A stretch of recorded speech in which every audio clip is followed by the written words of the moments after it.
China case में इमरान खान आज अदालत में पेश नहीं होंगे। जराये के मुताबिक फैसला सिक्योरिटी थ्रेट के बायस किया गया।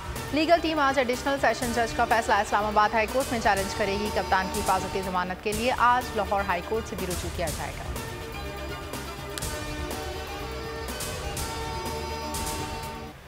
सुप्रीम कोर्ट के फैसले को 4 दिन हो गए। इलेक्शन कमीशन ने पंजाब में इंतखाबी शेड्यूल जारी नहीं किया। 24 दिन की मुद्दत आज पूरी हो जाएगी। कमीशन ने आज इजलास बुला लिया है। दोनों सूबों में इलेक्शन की तैयारियों से मुतालिक मुशावरत होगी। बजट तय किया जाएगा। गवर्नर खैबर पख्तूनख्वा भी इलेक्शन कमीशन के खत का जवाब दे दिया है। हुक्काम मुशावरत के लिए 7 या 8 मार्च को तलब।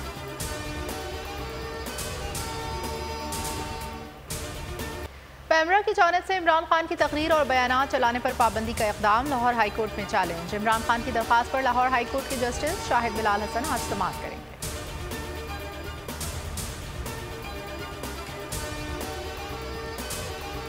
पुलिस के बाद नैब टीम ज़मान पार पहुंच गई। इस्लामाबाद नैब के 2 अहलकार मनी लॉन्ड्रिंग केस में नोटिस वसूल कराने पहुंचे। टीम को घर तक रसाई न मिली। इमरान खान 9 मार्च को तलब। पीटीआई रहनुमाओं का कहना है कि कठपुतली ने नैब ने इमरान खान पर अब मनी लॉन्ड्रिंग केस बना दिया है। मनी लॉन्ड्रिंग के मौजूद हुकूमत में बैठे हैं। जो शख्स सारी जिंदगी की कमाई अपने मुल्क वापस लेकर आया, उसके खिलाफ मनी लॉन्ड्रिंग का मुकदमा बना दिया गया।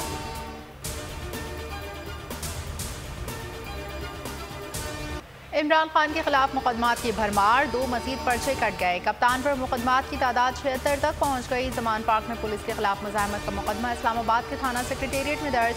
150 कारकुनों के नाम भी नामजद किए गए हैं। दूसरा मुकदमा कोयटा में दर्ज किया गया, जिसमें इमरान खान की तकरीर को जवाब सुनाया गया।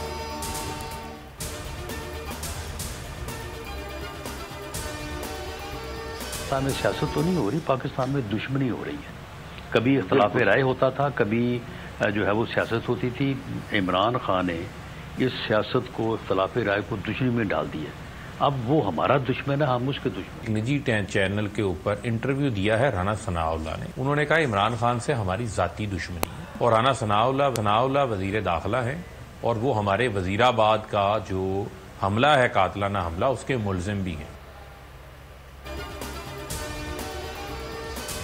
हुकूमत की इमरान खान को खुल्लम खुल्ला धमकियां। वजीर दाखिला राना सनाउल्लाह ने इमरान खान को दुश्मन करार दे दिया। मीडिया को इंटरव्यू में कहा कि पहले सियासत में इख्तलाफ राय होता है था, इमरान खान ने दुश्मनी की बुनियाद डाली। जवाब में फरूख हबीब बोले, राना सनाउल्लाह ने मीडिया पर बैठकर इमरान खान से अपनी दुश्मनी का इजहार किया।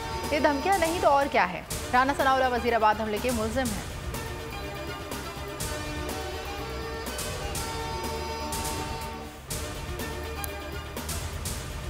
सदर आरिफ अलवी की ज़मान पार कामत। इमरान खान से 1.5 घंटे मुलाकात। सियासी सूरत हाल पर तबादला ख्याल। 30 अप्रैल को पंजाब और आम इंतखाबात के हवाले से मुशावरत।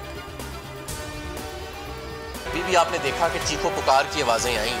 कल मौलाना फजलुर रहमान जो थे वो तकरीबन रो ही पड़े स्क्रीन के आगे इलेक्शन का नाम सुन के। और आज राना सनाउल्लाह साहब जो हैं वो तो तकरीबन अरबाब इख्तियार के पैरों में गिरे पड़े हैं कि किसी तरह हमें अवामी इंतसाब से बचाएं। जो सूरत हाल इस वक्त दरपेश है तो उसमें कम से कम इलेक्शन कैंपेन करना तो मुमकिन नहीं है। 11 माह इनकी कारकर्दगी ऐसी थी कि सिवाय एनआरओ के कोई काम ये नहीं कर सके। हमाद अजहर के पीडीएम पर वार। कहा, इलेक्शन में शिकस्त के खौफ से इनकी चीखें निकल रही हैं। एनआरओ की सियासत करने वाले ये लोग आज अवाम का मुंह दिखाने के काबिल नहीं रहे। राना सनाउल्लाह कहते हैं, इलेक्शन करवाने या ना करवाने का फैसला हुकूमत ने नहीं बल्कि इलेक्शन कमीशन ने करना है। मौजूदा सूरत हाल में इंतखाबी मुहिम चलाना मुमकिन नहीं। इलेक्शन कमीशन जल्द से जुलूस और रैलियों पर पाबंदी लगा दी।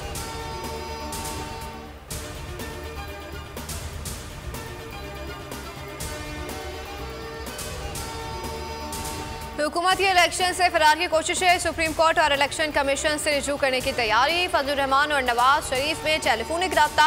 हल्का बंदी और मरदमशुमारी के बगैर इलेक्शन ना कराने का मशवरा। नवाज शरीफ का मुतालबा से इत्तेफाक। अरशद शरीफ कत्ल की तहकीकात। अक़वाम मुत्तहिदा ने कीनिया से रब्ता कर लिया। तर्जुमान सेक्रेटरी जनरल का कहना है कि अक़वाम मुत्तहिदा अरशद शरीफ कत्ल केस की शफाफ तहकीकात चाहती है। कीनियन हुकूमत ने अभी तक हमें एतमाद में नहीं लिया। सेक्रेटरी जनरल इमरान खान और मौजूदा हुकूमत के दरमियान कशीदगी से वाकिफ़ हैं। साबिक वज़ीर आज़म और केसेस के बारे में भी आगाही है।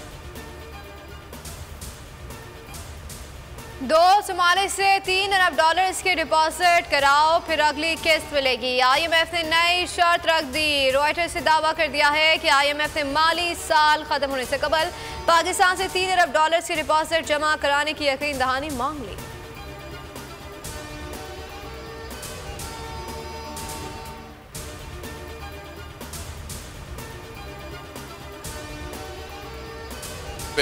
पहले ही अवाम जो है इतनी ज़्यादा मसले मसाइल में फंसी हुई है। अवाम के पास इस काबिल ज़खायर नहीं है कि वो अपने बच्चों को 2 टाइम की रोटी दे सकें।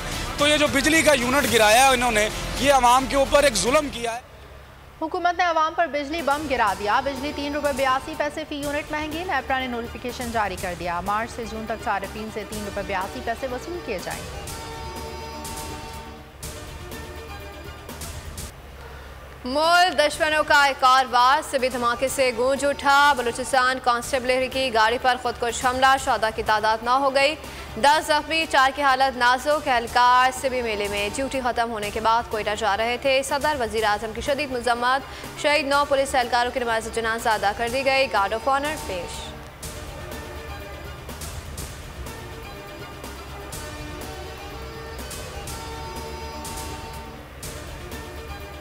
चार रोज कबल मैक्सिको की सरहद पार करने वाले 4 अमरीकी बाशिंदे अगवा। अमरीकी और मैक्सिकन हुकाम ने तस्दीक कर दी। अमरीकी बाशिंदों की मैक्सिको की हुदूद में झड़प भी हुई, जिसमें एक मैक्सिकन शहरी हलाक हुआ।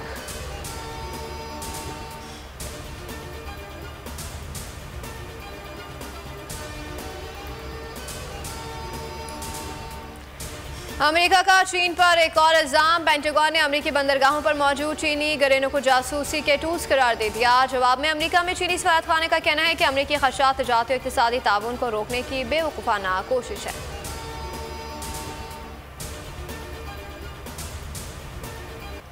पाकिस्तान सुपर लीग का 22वां मुकाबला कोयटा ग्लैडिएटर्स ने कराची किंग्स को 4 विकेटों से शिकस्त दे दी। माद 11 मेगा इवेंट से बाहर होने वाली पहली टीम बन गई।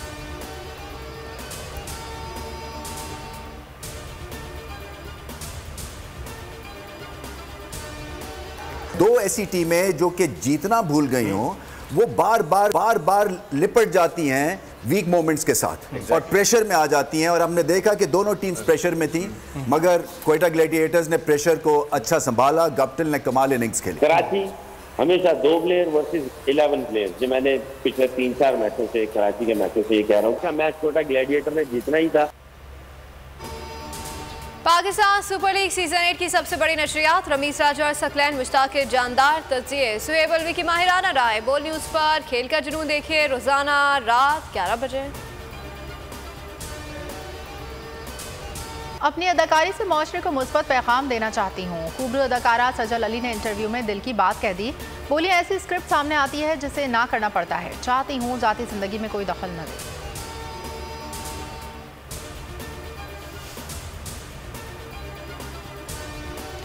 बोल पर एक के बाद दूसरा हमला। गुज़िश्ता एक हफ्ते से बोल हेड ऑफिस के बाहर मशकूक गाड़ियों की सरगर्मियां DSNG जाते ही फरार हो गईं। आज सुबह 6:30 बजे बोल के अफसर का ताक़ुब पुलिस वर्दी और सादा लिबास नकाब पोशों ने कारसाज रोड पर रोका। इससे पहले भी 2 दफ़ा मशकूक गाड़ियों की सरगर्मियां देखी गईं। बोल ने पुलिस में रिपोर्ट की, मगर कोई कार्रवाई नहीं हुई। गुज़िश्ता साल ऐसी ही गैर कानूनी कार्रवाई में बोल के प्रेसिडेंट को सिल्वर प्राडो में अगवा किया गया था। बोल मशकूक गाड़ियों के नंबर, तफसीलात और गाड़ियों में मौजूद मशकूक अफराद का डाटा जमा कर रहा है। बोल की कराची पुलिस से कार्रवाई का मुतालबा। सुप्रीम कोर्ट से नोटिस लेने की गई।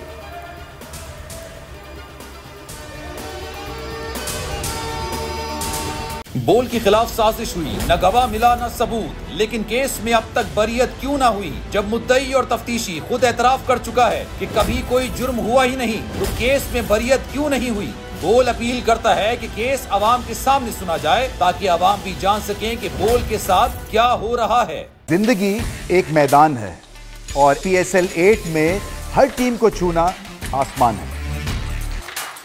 6 टीमों के बीच धुआंधार लड़ाई।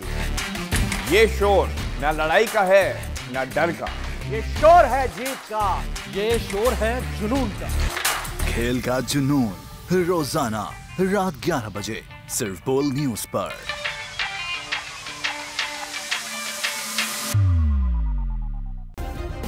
सब्सक्राइब करें और बेल दबाएं ताकि कोई खबर रह न जाए।